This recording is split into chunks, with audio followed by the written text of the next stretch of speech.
Hello students, let's resume our Haryana GK quick revision series. Today's topic is Haryana का संगीत, मूर्तिकला, नृत्य एवं चित्रकला. So without wasting time, let's start the class.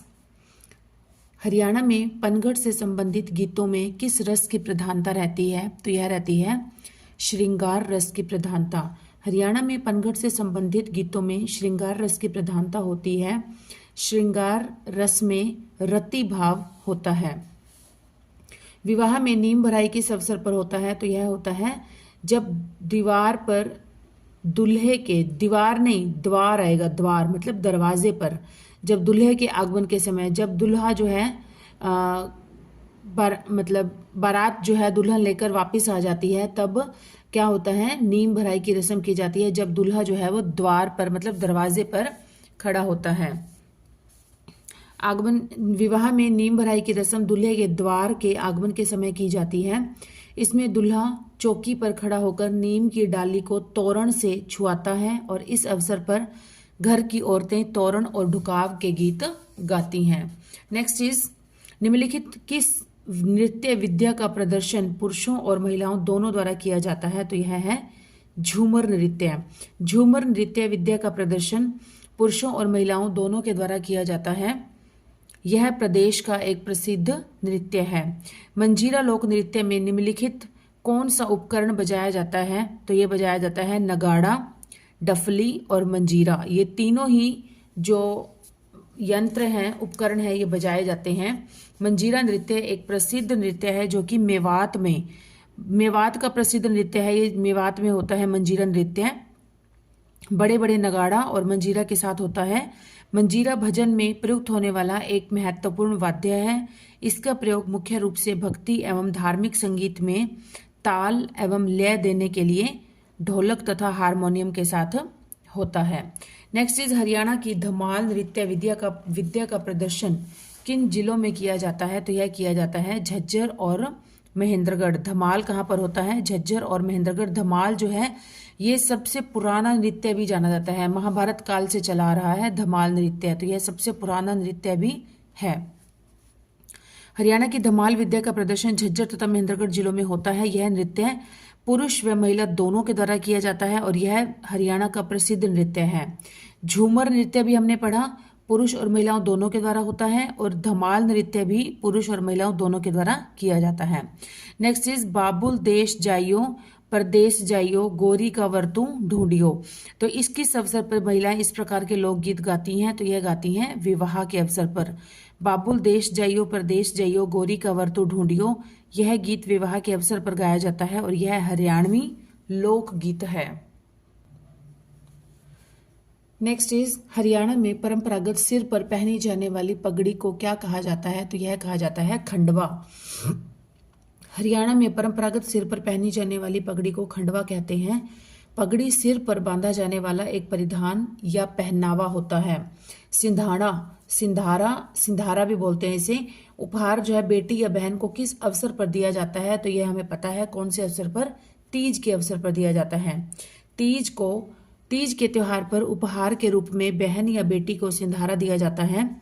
Sindhara में वस्त्र, आभूषण व खाद्य वस्तुएं जैसे कि घेवर, मिठाइयां और रुपए आदि दिए जाते हैं. यह एक पारंपरिक रीति रिवाज है.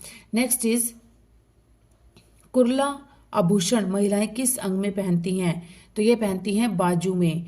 महिलाएं कुर्ला आभूषण अपने बाजू में पहनती हैं. सभी हरियाणा राज्य के लोक नृत्य हैं, किसके सिवाय, मतलब धमाल, गूंगा नहीं आएगा, गुग्गा नृत्य है. गुग्गा और लूर नृत्य, ये तीनों जो है ये हरियाणा राज्य के लोक नृत्य हैं, पर धीमान जो है यह हरियाणा का लोक नृत्य नहीं है.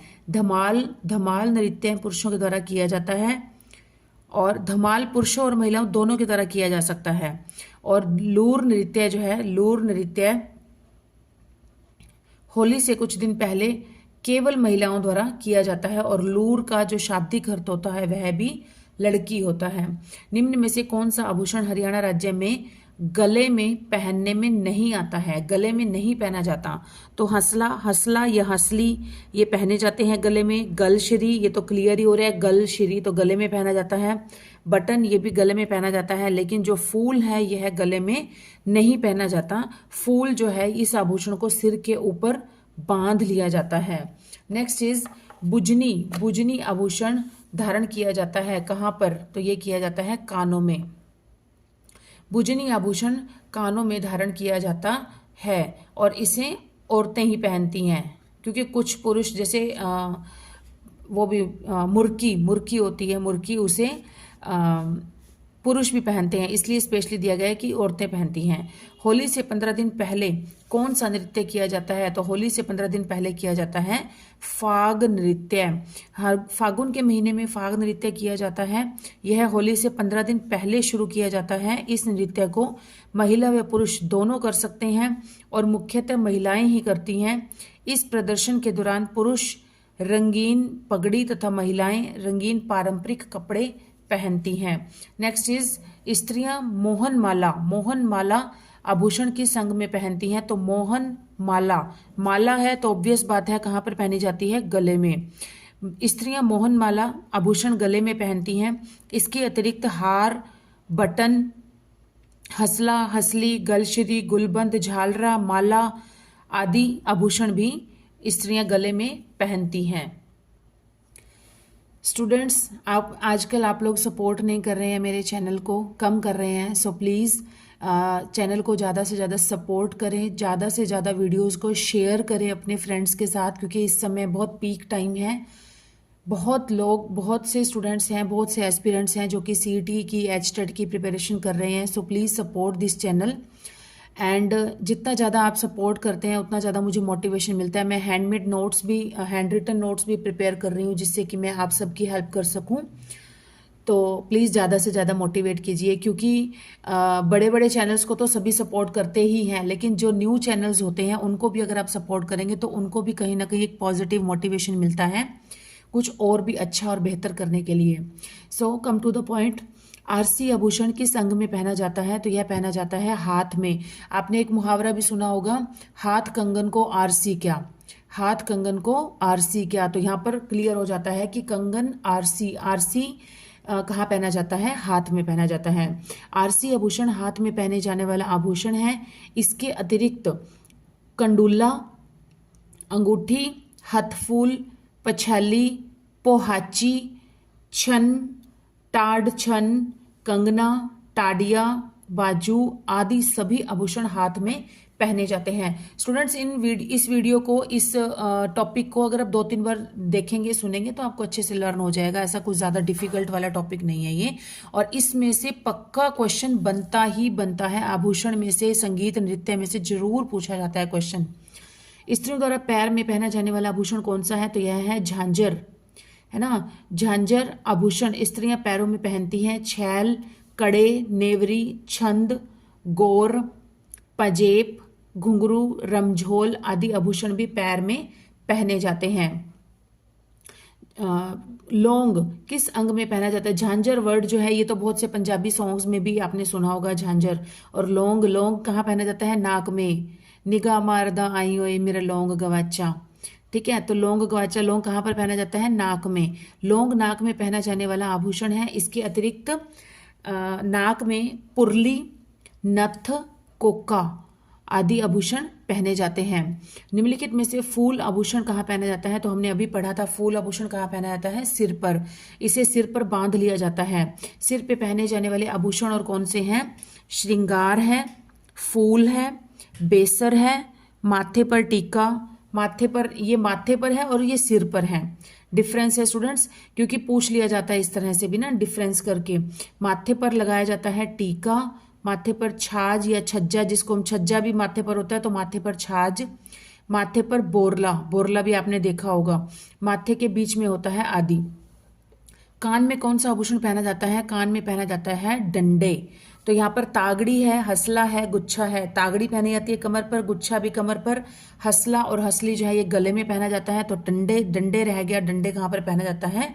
कान में। कई बार ना हम लोग जैसे एग्जैक्ट वर्ड के लिए हम लोग थोड़े से कंफ्यूज हो जाते हैं, तो हम दूसरे सारे ऑप्शंस को भी अगर ध्यान से देखें तो कहीं ना कहीं हमें क्लू मिल जाता है, जिससे कि हमें पता होता है। जैसे तागड़ी हमें पता है कि कमर पर बांधी जाती है, गुच्छा भी कमर पर है, तो हसला गले में पहना जाता है, तो बच क्या गया डंडे, तो डंडे कहाँ पहना जाता है, कान में पहना जाता है।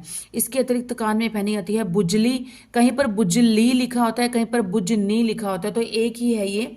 बाली पहनी जाती है, बाली तो हमें पता ही है, बाली पहनते ही हैं सब लोग, ये तो कॉमन वर्ड है। कर्ण फूल, कर्ण कान में पहना जाने वाला फूल, तो कर्ण फूल हो गया।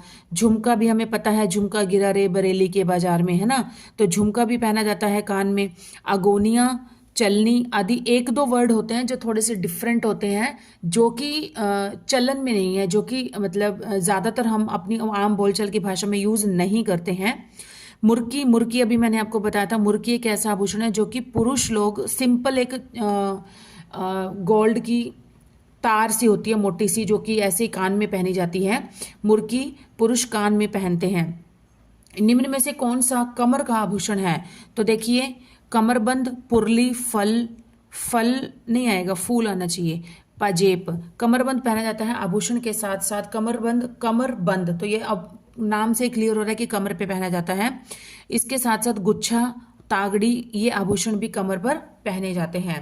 नेक्स्ट इज हरियाणा का छड़ी नृत्य किस त्योहार से संबंधित है, तो छड़ी नृत्य जो है ये हमारा गोगा नवमी से संबंधित है। गोगा नवमी भाद्रपद माह में कृष्ण पक्ष की नवमी को गोगा नवमी का त्योहार मनाया जाता है। पौराणिक कथाओं के अनुसार गोगा नवमी के दिन गोगा जी को सांपों के देवता के रूप में पूजते हैं। हरियाणा का छड़ी नृत्य गोगा नवमी के त्योहार पर किया जाता है। नेक्स्ट इज फाग नृत्य किस माह में किया जाता है, तो फाग नृत्य किया जाता है फागुन के माह में। फागुन के माह में फाग नृत्य किया जाता है और यह नृत्य होली के अवसर पर किया जाता है और गीत गाए जाते हैं। हरियाणा में पीलिया लोकगीत, पीलिया लोकगीत कब किया जाता है, तो पीलिया लोकगीत किया जाता है पुत्र के जन्म पर। पीलिया लोकगीत पुत्र के जन्म के अवसर पर गाया जाता है। डैश नृत्य दूल्हे द्वारा दुल्हन को लाने की प्रतीक्षा के दौरान किया जाता है, तो यह किया जाता है खोड़िया नृत्य। खोड़िया नृत्य जो है यह हरियाणा का प्रसिद्ध नृत्य है। यह नृत्य विवाह के अवसर पर किया जाता है। पहले के समय क्या होता था, बहुत समय पहले, कि जब लड़के की बारात जाती थी तो सिर्फ जो घर के मेल मेंबर्स होते थे उन्हीं को ले जाया जाता था। फीमेल मेंबर्स जो होती थी वो घर पर ही रहती थी, तो वो अपना उसका इंतजार, मतलब दुल्हन को लाने तक का जो एक वेटिंग टाइम होता था, वेटिंग टाइम पीरियड होता था, उसको कैसे इंजॉय करती थी कि वो नृत्य करती थी, और उस नृत्य को कहा जाता था खोड़िया नृत्य। और इसमें कोई औरत जो थी वो पुरुष का भेष बदलकर या पुरुष के रोल प्ले करके एक मेल का, इस तरह से वो डांस किया करते थे, नृत्य किया करते थे। इस नृत्य को टूंटा टांटी नृत्य भी कहा जाता है। नेक्स्ट इज हरियाणा का राजकीय नृत्य कौन सा है, तो हरियाणा का राजकीय नृत्य है स्वांग। स्वांग की शुरुआत किशन लाल भट्ट ने 1730 ईस्वी के आसपास की थी। और फाग नृत्य यह नृत्य होली से 2 सप्ताह पहले स्त्रियों या पुरुषों के द्वारा किया जाता है। रास नृत्य यह नृत्य पुरुष व स्त्री दोनों द्वारा किया जाता है। और खोड़िया नृत्य यह विवाह के अवसर पर किया जाता है। नेक्स्ट इज हरियाणा का सबसे प्राचीन नृत्य कौन सा है, तो यह है धमाल नृत्य। धमाल नृत्य जो है यह हरियाणा का सबसे प्राचीन नृत्य है। जब फसल पक कर तैयार हो जाए तब यह नृत्य चांदनी रात में खुले खेतों में किया जाता है।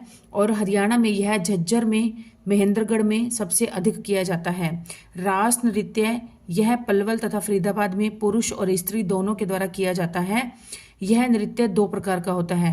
रास नृत्य जैसे श्री कृष्ण जी रास रचाते थे, तो श्री कृष्ण जी का है यूपी में, मथुरा वृंदावन का है, तो ये उनके नियरेस्ट जो एरियाज रहेंगे, उनके नियरेस्ट हमारा कौन सा पड़ता है, फरीदाबाद पलवल पड़ता है, तो वहां पर ही उसके नियरेस्ट जो एरियाज हैं वहां पर होता है ये रास नृत्य।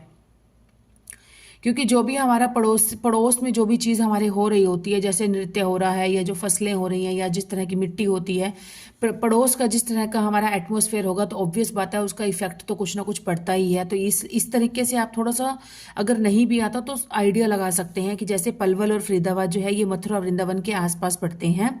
और इसीलिए यहाँ पर कौन सा नृत्य किया जाता है, रास नृत्य है।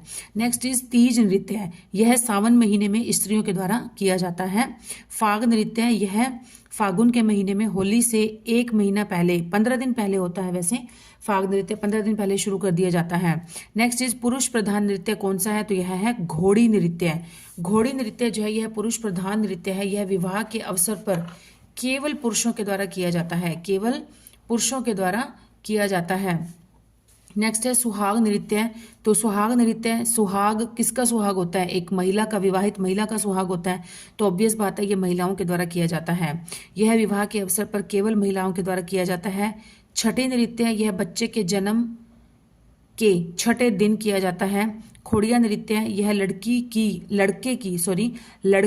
की बारात के जाने के बाद घर पर जो महिलाएं रह जाती हैं उनके द्वारा दुल्हन के आने की प्रतीक्षा करने तक यह नृत्य किया जाता है, खोड़िया नृत्य। बच्चे के जन्म के छठे दिन कौन सा नृत्य किया जाता है, तो ये नाम से क्लियर है, छठी नृत्य। छठी नृत्य बच्चे के जन्म के छठे दिन किया जाता है। इस नृत्य में उबली हुई गेहूं बांटी जाती है तथा इस दिन बे माता बच्चे का भाग्य लिखती हैं, ऐसा माना जाता है। खेड़ा नृत्य दुख का प्रतीक है, यह किसी बुजुर्ग की मृत्यु पर किया जाता है। यह नृत्य जींद, कैथल, नरवाना, करनाल आदि में बहुत लोकप्रिय है। रास नृत्य, यह ब्रजभूमि से हरियाणा में आया है। और तीज नृत्य जो है और ब्रजभूमि से आया है, तो यह कहाँ पर होता है, फरीदाबाद और पलवल जैसे जगह पर ज्यादातर होता है रास नृत्य। तीज नृत्य जो है ये स्त्रियों के द्वारा श्रावण मास की तृतीया को किया जाता है। नेक्स्ट इज कौन सा नृत्य दुख का प्रतीक है, तो अभी हमने पढ़ा खेड़ा नृत्य। खेड़ा नृत्य जो है ये दुख का प्रतीक है, जब यह किसी बुजुर्ग की मृत्यु पर किया जाता है। यह जींद, कैथल, नरवाना, करनाल आदि जिलों में अधिकतर किया जाता है। नेक्स्ट इज फाग नृत्य। फाग नृत्य यह फागुन के महीने में होली से एक महीना पहले किया जाता है। और तीज नृत्य यह स्त्रियों के द्वारा श्रावण मास में किया जाता है। और धमाल नृत्य यह हरियाणा का सबसे प्राचीन नृत्य है, यह महाभारत काल से चला आ रहा नृत्य है।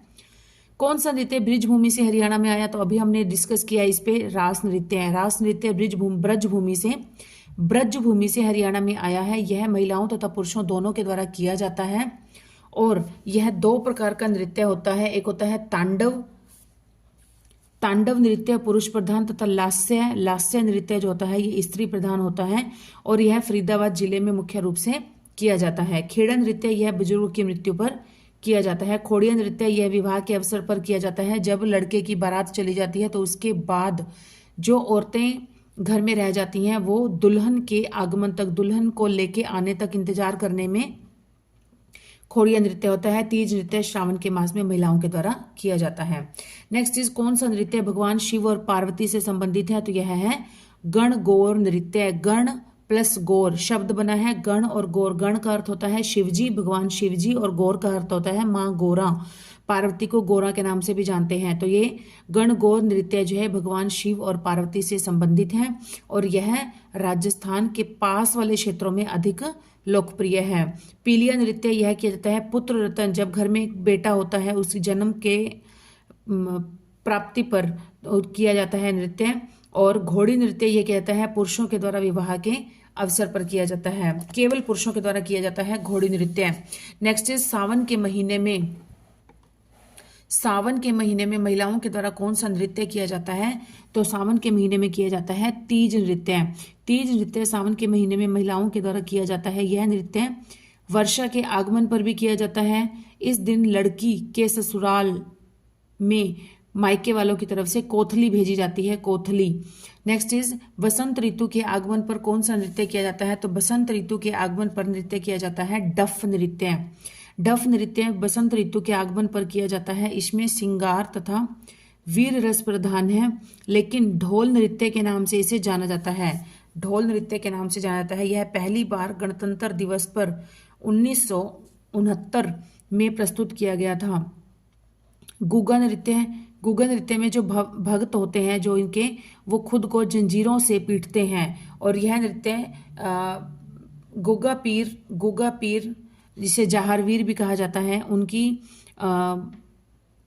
उनके लिए समर्पित है। और दूसरा, यह जो गोगा पीर जी जो हैं ये सांपों के देवता माने जाते हैं। झूमर नृत्य, इसको हरियाणा का गिद्दा कहा जाता है झूमर को, और यह पंजाब से हरियाणा, क्योंकि गिद्दा जो है वो पंजाब का लोक नृत्य है, तो ऑब्वियस बात है कि गिद्दा कहाँ से आया है, पंजाब से हरियाणा में आया है। नीम भराई नृत्य, यह विवाह के अवसर पर किया जाता है। जब दूल्हे का आगमन होता है, वापिस आता है दूल्हा दुल्हन को लेकर, तब द्वार पर, दरवाजे पर ही, उसकी एंट्री के समय ही यह एक चौकी पर खड़ा करके उसके हाथ में एक नीम की डंडी होती है, तो उससे वो द्वार की जो तोरण होती है उसको छूता है। इस तरह से इसको नीम भराई नृत्य कहा जाता है।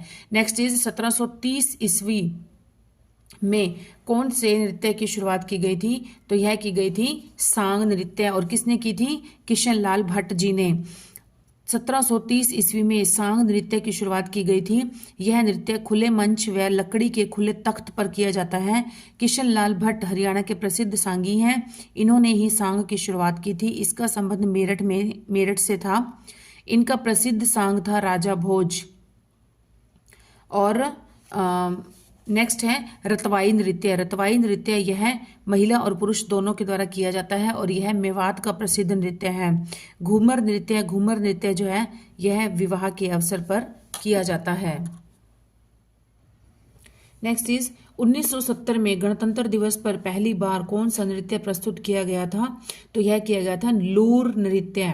1970 में गणतंत्र दिवस पर प्रथम बार प्रस्तुत किया गया था और यह होली के समय किया जाता है तथा इस नृत्य में प्रश्न उत्तर किए जाते हैं। और हमने पढ़ा था अभी अभी कि 1969 में कौन सा किया गया था, तो 1969 में किया गया था डफ नृत्य, जिसे ढोल नृत्य भी कहा जाता है। पहली बार 1969 में 69 में पहली बार गणतंत्र दिवस पर किया गया था डफ नृत्य, जिसे ढोल नृत्य भी कहा जाता है। और 1970 में पहली बार किया गया था लूर नृत्य। ठीक है। नेक्स्ट इज होली से 2 सप्ताह पहले कौन से नृत्य का आयोजन किया जाता है, तो यह किया जाता है फाग नृत्य। फाग नृत्य फागुन के महीने में होता है तथा होली से 1 महीना पहले शुरू होता है और यह स्त्री प्रधान नृत्य है। नेक्स्ट इज हरियाणा की कौन सी मूर्तियों पर प्रकृतिवाद का जोर था, तो यह था गुप्त काल की मूर्तियां। हरियाणा में सबसे ज्यादा मूर्तियां गुप्त काल की मिली हैं। इन मूर्तियों के ऊपर प्राकृतिकवाद का जोर था, जबकि यूनानी कलाकार माप तोल का सहारा लेते थे। और इस काल की प्रमुख मूर्तियां शिव की मूर्ति बरवाला हिसार से मिली है। जैन की मूर्तियां हांसी और रानिया से मिली हैं।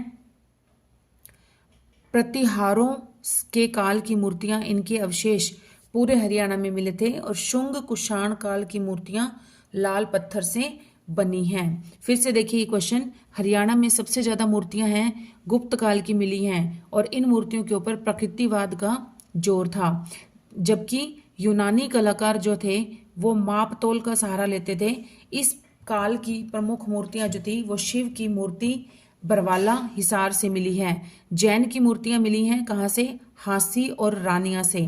प्रतिहारों के काल की मूर्तियां, इनके अवशेष पूरे हरियाणा में मिले थे। और शुंग कुषाण काल की मूर्तियां लाल पत्थर से बनी हैं। नेक्स्ट इज शुंग कुषाण काल की मूर्तियां कौन से पत्थर से बनी है, तो हमने अभी अभी पढ़ा जस्ट, कौन से पत्थर से बनी है, लाल पत्थर से। शुंग कुषाण काल की मूर्तियां हरियाणा में इस काल में जो मूर्तियां मिली हैं वह सभी के सभी लाल पत्थर से बनी हुई हैं। और यह मूर्तियां मथुरा कला से प्रभावित हैं। मथुरा कला से प्रभावित हैं। यह हरियाणा के सूंध, फरीदाबाद, खोखराकोट, रोहतक तथा सांगेल गुरुग्राम से मिली हैं। सांगेल गुरुग्राम से मिली हैं। शुंग कुषाण काल में महात्मा बुद्ध की मूर्तियां ब्राह्मणवास, रोहतक से भी और नौरंगाबाद, भिवानी से भी मिली हैं। नेक्स्ट इज शेष शैया पर लेटे विष्णु की मूर्ति कौन से जिले से मिली है, तो यह मिली है सोनीपत फिजिलपुर से मिली है। कहाँ से, सोनीपत फिजिलपुर से मिली है। सोनीपत से शेष शैया पर लेटे विष्णु की मूर्ति मिली है। कलाकार मापतोल का सहारा लेते थे। सर्वेश्वर महादेव मंदिर कुरुक्षेत्र में है और नया प्लास्टिक पार्क जो है वो पानीपत में स्थित है। ढोसी तीर्थ जो है वो महेंद्रगढ़ जिले में स्थित है। नेक्स्ट इज मिट्टी के खिलौने व प्राकृतिक हल कौन से जिले से मिले हैं, तो यह मिले हैं रोहतक जिले से। खोखरा कोट रोहतक से मिट्टी के खिलौने में प्राकृतिक हल मिले हैं। गुप्तकालीन सूर्य देव की मूर्तियां अग्रोहा हिसार से मिली हैं। गुप्तकालीन सूर्य देव की मूर्तियां मिली हैं अग्रोहा जो कि हिसार में है वहां से मिली हैं। प्रतिहार काल की मूर्तियों के अवशेष तो पूरे हरियाणा से मिले हैं। यह सभी मूर्तियां गुप्त काल की मूर्तियां हैं। रेवाड़ी में रामपुर महल स्थित है और छुई मुई तालाब नूह में है। छुई मुई तालाब कहाँ पर है? नूह में स्थित है। पलवल में है। डबचिक पर्यटन स्थल पलवल में स्थित है। नेक्स्ट इज बलराम की मूर्ति किस जिले से मिली है? तो यह मिली है रोहतक जिले से। रोहतक से बलराम की मूर्ति मिली है। खोखरा कोट रोहतक से सिक्के ढालने के साक्ष्य मिले हैं। गुरुग्राम को साइबर सिटी, सपनों की नगरी, ड्रीम सिटी भी कहा जाता है। फरीदाबाद को औद्योगिक नगरी भी कहा जाता है। रेवाड़ी को पीतल नगरी कहा जाता है। नेक्स्ट इज 5000 वर्ष पुराने प्रेमी जोड़े के अवशेष कहाँ से मिले हैं? तो यह मिले हैं हिसार से। 5000 वर्ष पुराने प्रेमी जोड़े के विशेष अवशेष राखीगढ़ी हिसार से मिले हैं। भिवानी जिला हरियाणा के दक्षिण पश्चिम में स्थित है। हरियाणा का प्राचीन नाम हिसार ए फिरोजा है। फतेहाबाद हरियाणा के पश्चिमी भाग में स्थित है। नेक्स्ट इज 6000 वर्ष पुराने पत्थर के मणके कहाँ से मिले हैं? तो यह मिले हैं फतेहाबाद से। 6000 वर्ष पुराने पत्थर के मणके कुणाल फतेहाबाद से मिले हैं और सिरसा जिला हरियाणा के उत्तर भारत में है। कुणाल से हमें एक और क्या मिला है? क्राउन। कुणाल से शब्द बनता, कुणाल जो शब्द है ये मिलता जुलता है क्राउन से, तो क्राउन होता है ताज।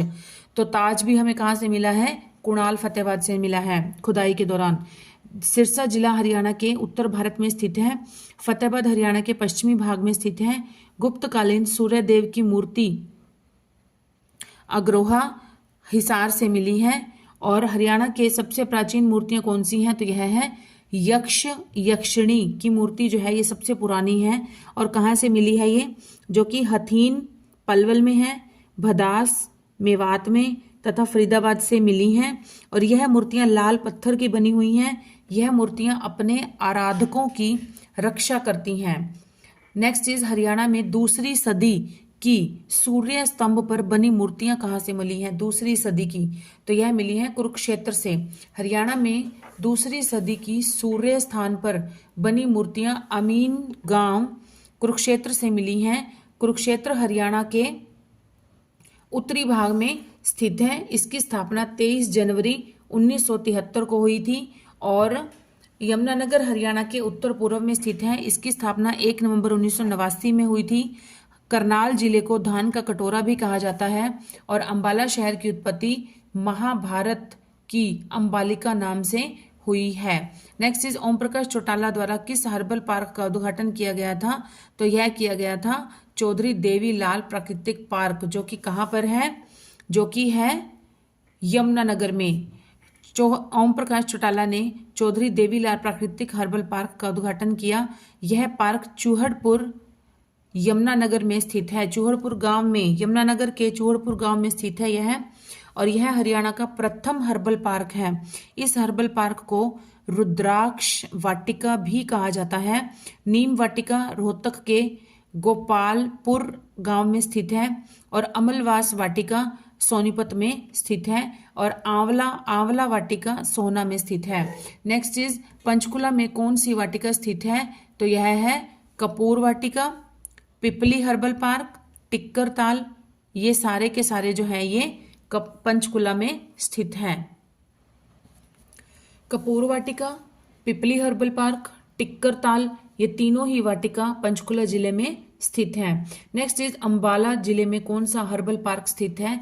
तो यह है कैंट herbal park, Shankar herbal park, होर्ड वाटिका। ये तीनों ही अंबाला जिले में स्थित हैं। नेक्स्ट इज फरीदाबाद में कौन सी वाटिका स्थित है? तो यह है रतन ज्योत वाटिका। फरीदाबाद में रतन ज्योत वाटिका स्थित है। पुत्र जीवा वाटिका यह झज्जर जिले में है। भिंडावास हर्बल पार्क भी झज्जर जिले में है। और मित्रसेन आर्य पार्क यह है खांडा खेड़ी गांव में स्थित है। नेक्स्ट इज अंबाला जिले में कौन सा हर्बल पार्क स्थित है? तो अंबाला जिले में है वक्फ बोर्ड हर्बल पार्क अंबाला जिले में वक्फ बोर्ड हर्बल पार्क स्थित है।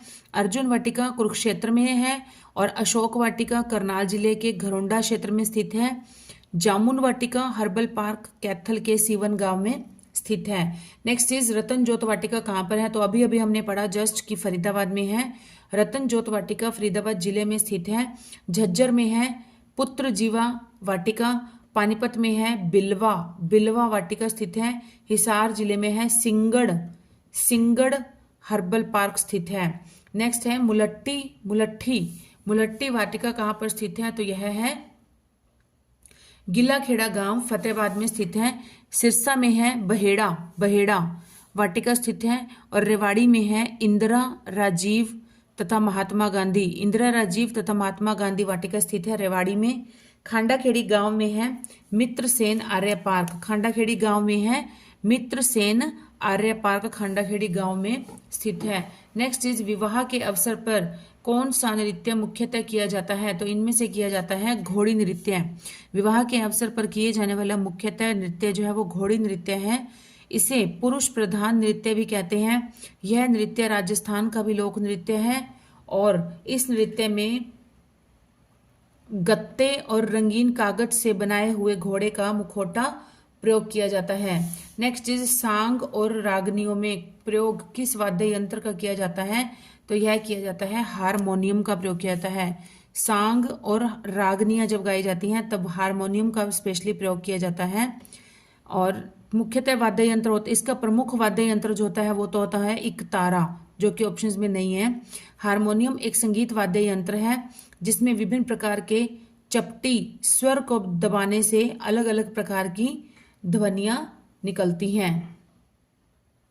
नेक्स्ट इज गीतों के साथ धुन निकालने के लिए किस वाद्य यंत्र का प्रयोग किया जाता है, तो यह किया जाता है शहनाई का प्रयोग किया जाता है। शहनाई का प्रयोग शुभ अवसर पर किया जाता है तथा यह गीतों के साथ साथ धुन निकालने के लिए भी इसका प्रयोग किया जाता है। उस्ताद मामन खां को हरियाणा के किस वाद्य यंत्र का सम्मान प्राप्त हुआ है, तो यह हुआ है सारंगी वादक। उस्ताद मामन खान को हरियाणा के सारंगी वादक का सम्मान प्राप्त है। उस्ताद मामन खान पानीपत घराने के प्रसिद्ध सारंगी वादक माने जाते हैं। नेक्स्ट इज अर्जुन के द्वारा उपयोग में लाए जाने वाले कौन से वाद्य यंत्र को देवदत्त कहा गया है, तो यह है शंख। अर्जुन के द्वारा प्रयोग में लाए जाने वाले शंख को देवदत्त कहा गया है तथा महाभारत में भी श्री कृष्ण द्वारा प्रयोग में लाए गए शंख को पंचजन्य कहा गया है।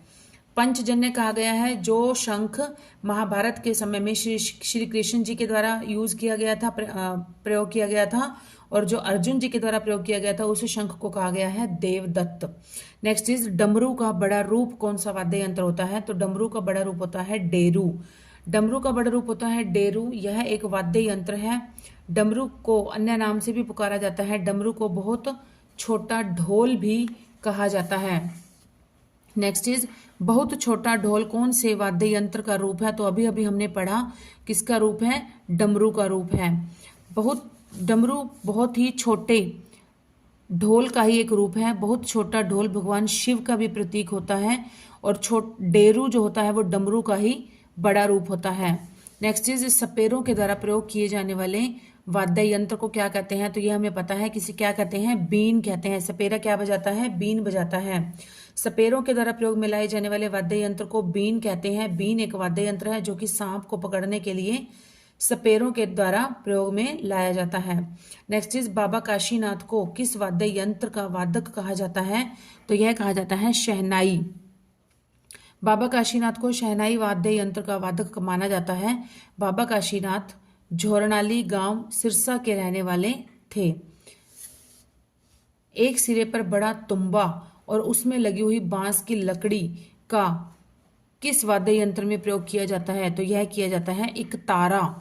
इकतारा जो है वो एक प्रमुख वाद्य यंत्र है जिसका प्रयोग की सांग और रागनियों को गाते हुए किया जाता है और इसका प्रयोग या निर्माण संगीत की ध्वनि को निकालने के प्रयोजन के लिए होता है। इकतारा की बनावट जो है वो एक सिरे पर एक बड़ा तुम्बा होता है और उसमें लगी एक बांस की लकड़ी को इकतारा कहते हैं। इसका प्रयोग मुख्यतः सांग और रागनियों में किया जाता है। हरियाणा में संगीत कला का सबसे प्राचीन पुराण कहाँ से मिला है? तो यह मिला है यमुनानगर से। यमुनानगर के सुद्धनगर से हरियाणा की संगीत कला का सबसे प्राचीन प्रमाण मिला है और यहाँ पर 2री सदी की एक मूर्ति भी मिली है जिसमें कि संगीतकारों को बैलगाड़ी से जाते हुए दिखाया गया है। हिसार हरियाणा के पश्चिम में स्थित है और फरीदाबाद हरियाणा के दक्षिण पूर्व में स्थित है। यह ईंट कहाँ से मिली है जिसमें कि 7 स्वर लिखे हुए थे? तो यह ईंट मिली है हिसार से। अग्रोहा हिसार से 9वीं शताब्दी की एक ऐसी ईंट मिली है जिस पर सा रे गा मा पा धा नी सा 7 स्वर लिखे हुए थे।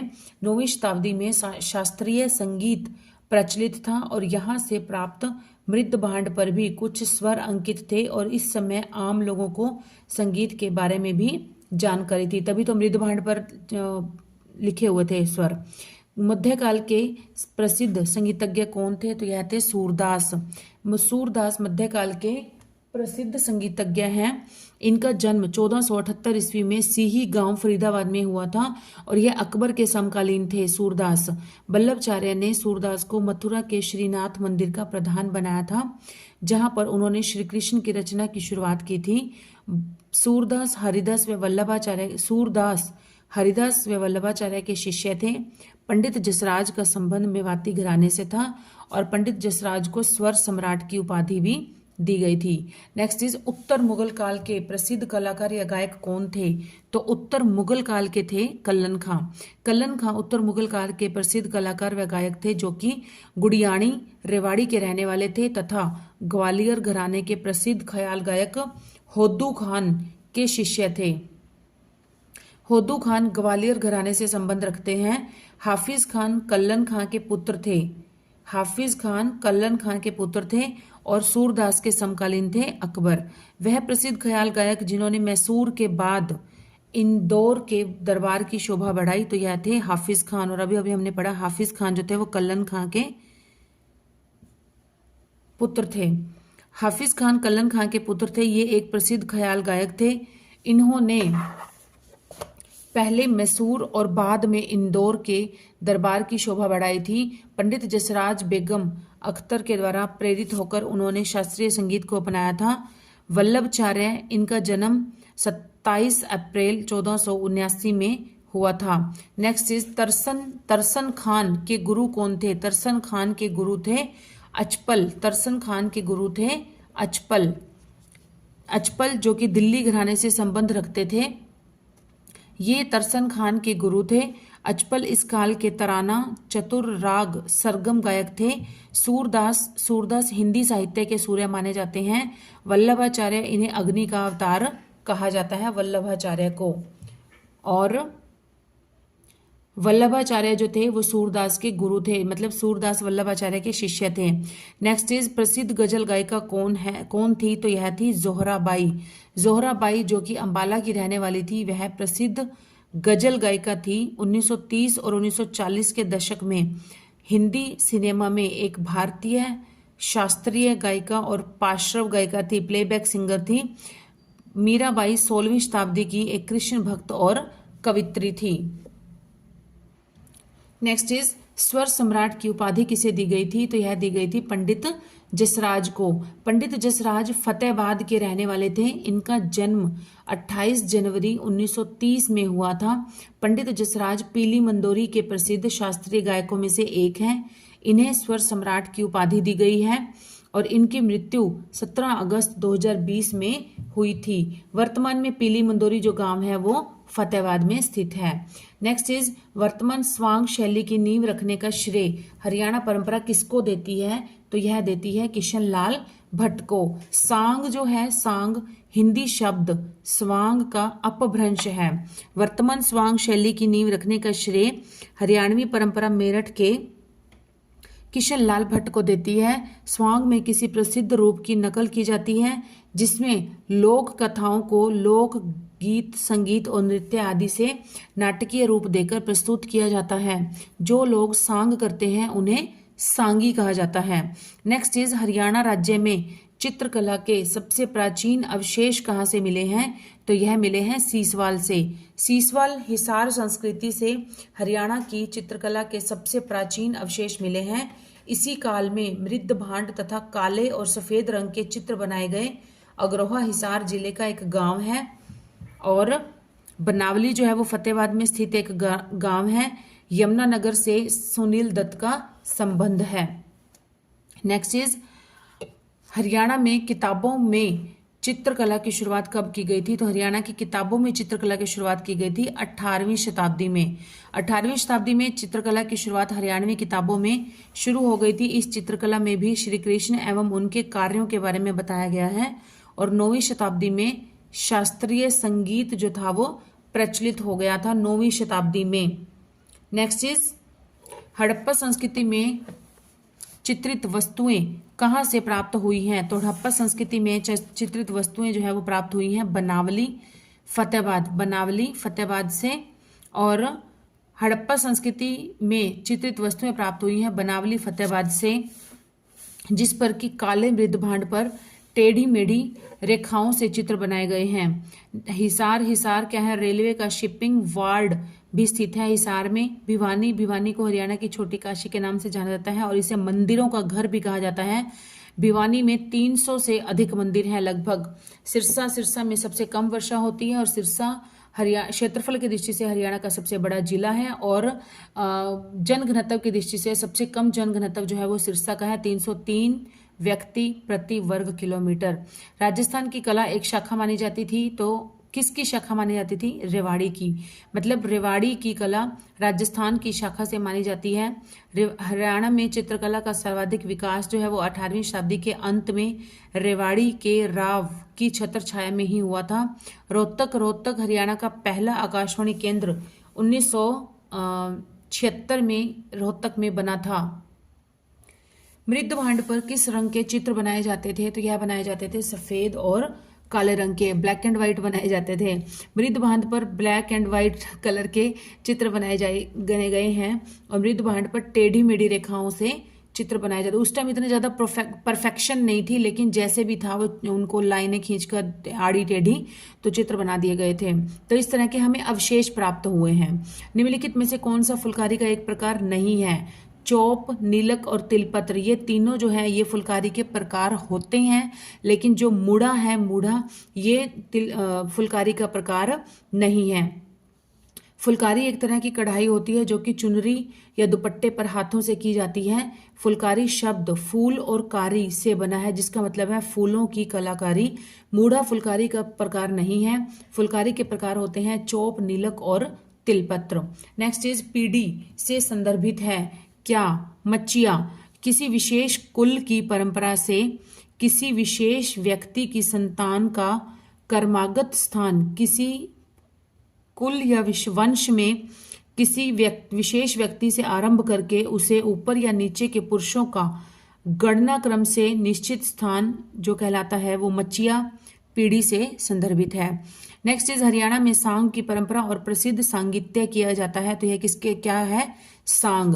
हरियाणा में सांग जो है वो खुले मंच पर लकड़ी के तख्ते बिछाकर उनके ऊपर किया जाता है। मंजीरा नृत्य यह स्पेशली नूह मेवात में किया जाता है और ये मंजीरा जो एक यंत्र होता है, उपकरण होता है, उसकी सहायता से, ढोल की सहायता से किया जाता है। डफ नृत्य यह बसंत ऋतु के आगमन पर किया जाता है। और लूर नृत्य पहली बार 1970 में गणतंत्र दिवस पर प्रस्तुत किया गया था और जो डफ नृत्य है ये 1969 में पहली बार गणतंत्र दिवस पर प्रस्तुत किया गया था। नेक्स्ट है सांग का प्रारंभ किसने किया था? तो हरियाणा में सांग का प्रारंभ किया था किशनलाल भट्ट ने सांग का प्रारंभ किया था। इसका प्रारंभ 1730 ईस्वी के आसपास हुआ था। किशनलाल भट्ट का संबंध जो था वो मेरठ यूपी से था। किशनलाल भट्ट के प्रमुख सांग थे कौन कौन से? नौटंकी, हीर रांझा, लैला मजनू। तो ये भी पूछ लिया जाता है कि कौन सा इनमें से जो कौन सा किशनलाल भट्ट का सांग नहीं है ना। तो इस तरह से हमें सारा कुछ ध्यान से पढ़ना चाहिए कि कौन से प्रमुख सांग हैं इनके। नौटंकी, हीर रांझा और लैला मजनू थे। दीपचंद बहमन का संबंध शेरी खांदा सोनीपत से है। पंडित लक्ष्मीचंद को हरियाणा का शेक्सपियर भी कहा जाता है। मांगेराम हरियाणा के प्रसिद्ध सांगी हैं। इनका जन्म सियाणा गांव सोनीपत में हुआ था। नेक्स्ट इज हरियाणा का कालिदास किसे कहा जाता है? तो यह कहा जाता है दीपचंद बहमन को। दीपचंद बहमन किशन लाल भट्ट के बाद दूसरे सांगी हैं, लेकिन हरियाणा के पहले सांगी हैं। मतलब क्यों? क्योंकि किशन लाल भट्ट जो थे ये तो मेरठ यूपी से बिलोंग करते थे, है ना, इसलिए ये बेसिकली ये हरियाणा से बिलोंग नहीं करते थे, लेकिन हरियाणा में सांग की शुरुआत इन्होंने जरूर की थी। पर जो हरियाणा के सांगी थे वो थे दीपचंद बहमन, जो बेसिकली हरियाणा से बिलोंग करते थे, इसलिए ये हरियाणा के पहले सांगी हैं। हरियाणा में सर्वाधिक प्रख्यात नाम जो है वो पंडित दीपचंद बहमन का था। इनके गुरु का नाम छज्जू राम था। इन्हें हरियाणा का कालिदास और हरियाणा का शेक्सपियर कहा जाता है। अहमद बख्श, रामायण, जयमल पत्ता, गुग्गा, कंसलीला, सोरठ आदि इनके प्रमुख सांग हैं। रिपीट करते हैं, अहमद बख्श, रामायण, जयमल पत्ता, गुग्गा, कंसलीला और सोरठ आदि इनके प्रमुख सांग हैं। इनका जन्म थानेसर कुरुक्षेत्र में हुआ था। धनपत सिंह, लीलो, चमन, वन देवी, पूर्णमल, ज्ञानीचंद के प्रमुख सांग हैं। हरदेव के प्रमुख सांग हैं हीर, रांझा, चंद्र किरण हैं। नेक्स्ट इज हरियाणा का शेक्सपियर किसे कहा जाता है? तो यह कहा जाता है पंडित लक्ष्मीचंद। पंडित लक्ष्मीचंद का जन्म 1903 में जाटी कला गांव सोनीपत में हुआ था। अधिक पढ़े लिखे होने के कारण उन्होंने अनेक सांगों की रचना की। यह सूर्य कवि के नाम से प्रसिद्ध हैं। पंडित लक्ष्मीचंद को संगीत का तानसेन, सूफी दर्शन की मीरा और संपूर्ण कविताओं का कालिदास भी कहा जाता है। इन्हें हरियाणा का शेक्सपियर भी कहा जाता है। बाजे भगत का नाम का जन्म सियाणा सोनीपत में हुआ था। यह हरदेव के शिष्य थे। इनका प्रमुख सांग चंद्र किरण जमाल था और रामकृष्ण व्यास के प्रमुख सांग थे हीरामल, जमाल, जादूखेड़ी, रूपकला हैं। नेक्स्ट इज चंद्रावल सांग। ये स्टूडेंट से लिखा हुआ ना अधिक पढ़े लिखे होने के कारण, तो ये चीज ठीक नहीं लग रही, क्योंकि पंडित लक्ष्मीचंद जो थे ये तो बिल्कुल ही पढ़े लिखे नहीं थे, बिल्कुल ही पढ़े लिखे नहीं थे।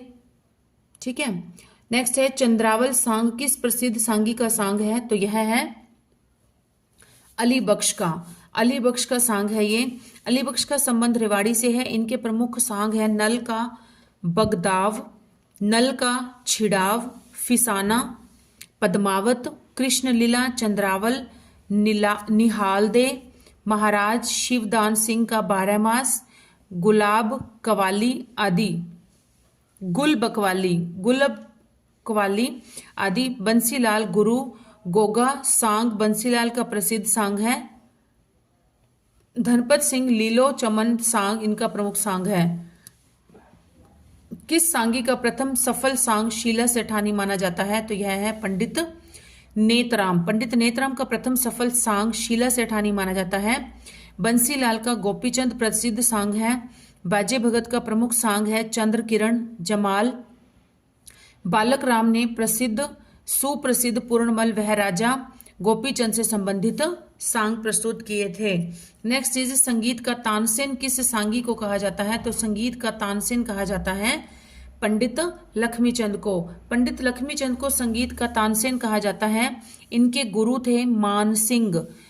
इनके गुरु मान सिंह थे और इनके 2 शिष्य थे, मांगेराम तथा दूसरा था फौजी मेहर सिंह थे। दीपचंद बहमन के बाद हरियाणा के दूसरे संगीतकार हैं ये। चंदगी राम भगाना, चंदना छबीली भटियारी सेठ, उत्तमचंद चांद की कौर, शाही लक्कड़हारा इनके प्रमुख सांग थे। धर्मी भगाना, नरसी का भात इनका प्रमुख सांग था। रामकिशन व्यास, हीरामल, जमाल, जादूखेड़ी, रूपकला इनके सांग हैं। हरियाणा का प्रथम सफल सांग कौन सा है? तो यह है शीला सेठानी। शीला सेठानी जो कि पंडित नेतराम का सांग था। पंडित नेतराम का यह प्रथम सफल सांग है। चंदगी राम भगाना का सांग है। नवरत्न मांगेराम का प्रसिद्ध सांग है। नल दमयंती जो है ये दीपचंद बहमन का प्रसिद्ध सांग है, नल दमयंती। नेक्स्ट इज हरियाणा के सांग का प्रारंभ मेरठ के किस कलाकार से माना जाता है? तो यह माना जाता है किशन लाल भट्ट।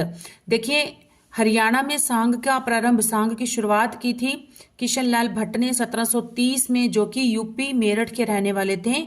बट अगर हरियाणा के ही प्रथम सांगकार माने जाते हैं वो हैं दीपचंद बहमन। दीपचंद बहमन है जो कि हरियाणा के पहले सांगी थे। हरियाणा राज्य में प्रचलित सांग एक प्रकार के संगीत में नाटिका होती है जिससे लोक कथाओं को लोकगीत, संगीत व नृत्य आदि से नाट्यबंद किया जाता है। हरियाणा में सांग परंपरा के जन्मदाता मेरठ के किशन लाल भट्ट को माना जाता है। हरियाणा में किन अवसरों पर लोकगीत गाए जाते हैं? तो बच्चे के जन्म पर गाया जाता है, विवाह पर गाया जाता है, त्योहारों के समय गाया जाता है, मृत्यु पर भी, किसी बुजुर्ग की मृत्यु पर भी गाया जाता है। और ये सभी जो हैं इसी सभी अवसरों पर गाए जाते हैं। लोकगीत वह गीत है जिन्हें कोई एक व्यक्ति नहीं बल्कि उस संस्कृति का पूरा लोग या पूरा समाज अपनाता है। लोकगीत हरियाणा में हर मौके पर गाए जाते हैं, जैसे बच्चे के जन्म पर, विवाह, सावन, तीज, खेतों के काम करते हुए, पनघट पर बड़े बुजुर्ग की मृत्यु इत्यादि अवसरों पर यह लोकगीत गाए जाते हैं। नेक्स्ट इज घोड़ी नृत्य किस समय पर किया जाता है? तो यह किया जाता है विवाह के समय पर। घोड़ा घोड़ी नृत्य यह शादियों में किया जाने वाला नृत्य है और इस नृत्य में गत्ते और रंगीन कागज से बनाए हुए घोड़े के मुखौटे का प्रयोग किया जाता है। यह नृत्य घुड़चढ़ी के अवसर पर किया जाता है। दामन कुर्ती और चंद्र हरियाणा के किस पोशाक में है? तो यह है महिला की पोशाक होती है। हरियाणा की पारंपरिक पोशाक जीवित और रंगीन है जो उसके सांस्कृतिक परंपरा और जीवन शैली को व्यक्त करती है। हरियाणा में पुरुषों की पारंपरिक पोशाक है धोती कुर्ता और पगड़ी, और महिलाओं की है कुर्ती घाघरा और ओढ़नी। दामन कुर्ती और चंद्र ये भी इन्हीं की है। नेक्स्ट इज हरियाणा का सबसे विशाल चारों तरफ से पक्का बना हुआ पवित्र सरोवर कौन सा है? तो यह है हमारा ब्रह्म सरोवर। कौन सा है? ब्रह्म सरोवर, जो कि है कुरुक्षेत्र में। ब्रह्म सरोवर हरियाणा का सबसे विशाल और चारों तरफ से पक्का बना हुआ पवित्र सरोवर है। ब्रह्म सरोवर हरियाणा राज्य के थानेसर में स्थित है, जो कि कुरुक्षेत्र में स्थित है। यह सरोवर हिंदुओं के द्वारा अत्यंत पवित्र माना जाता है। और ऐसा भी क्वेश्चन बनता है इसमें कि हरियाणा का मानव निर्मित पक्की ईंटों से बना हुआ कौन सा है? तो यह है ब्रह्म सरोवर, जो कि थानेसर कुरुक्षेत्र में है। ढोसी तीर्थ किस जिले में स्थित है? तो ढोसी तीर्थ है हमारा महेंद्रगढ़ में स्थित है। नारनौल महेंद्रगढ़ में ढोसी तीर्थ स्थित है। इस पहाड़ी ने देश में प्रसिद्धि हासिल कर ली है, ढोसी की पहाड़ी ने, क्योंकि यह माना जाता है कि च्यवन ऋषि यहाँ पर कई वर्षों से तपस्या करते थे। यहाँ पर च्यवन ऋषि की याद में सोमवती अमावस्या के अवसर पर विशाल मेला भी आयोजित किया जाता है। और यह अरावली की पहाड़ियों पर है, यह अरावली की पहाड़ी श्रृंखला पर है। और च्यवन ऋषि से ही च्यवनप्राश, ये च्यवनप्राश भी उन्हीं की दी गई जड़ी बूटियों से बना हुआ है, जो कि बहुत फेमस है। कोथली उपहार किस अवसर पर दिया जाता है? तो यह दिया जाता है तीज के अवसर पर, लड़की के मायके वालों की तरफ से लड़की के ससुराल में दिया जाता है। सावन शुक्ल पक्ष की तृतीय तिथि को तीज का त्योहार मनाया जाता है। माना जाता है कि इस दिन मां पार्वती ने भगवान शिव को कठोर तपस्या करके प्राप्त किया था। कोथली उपहार भी तीज के अवसर पर ही दिया जाता है, जिसमें कि घेवर, मिठाई, गहने, कपड़े वगैरह ये सब चीजें दी जाती हैं लड़की को।